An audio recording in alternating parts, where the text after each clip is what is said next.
Здравствуйте, меня зовут Дамир Васильев, бегала А-класса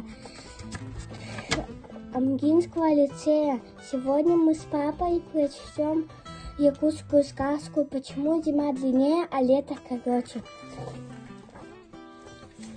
Закончив сотворение мира, Бог спросил человека: что мне сделать длиннее, лето или зиму?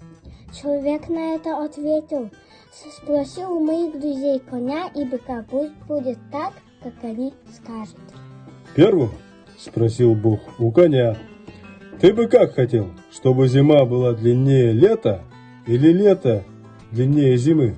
Я бы хотел, ответил конь, чтобы лето было длинным, а то зимой очень мерзнут мои копыта.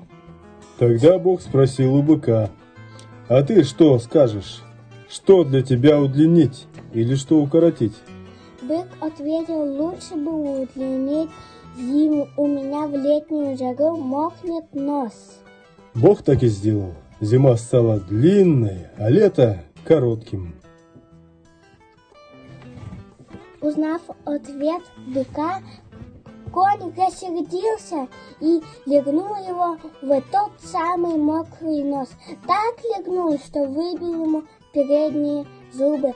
Бык в ответ боднул коня в бок и проткнул ему желчный пузырь. С тех пор говорят старые люди: у лошадей нет желчного пузыря, а у рогатого скота передних зубов. Вот и сказки конец. А кто слушал, молодец.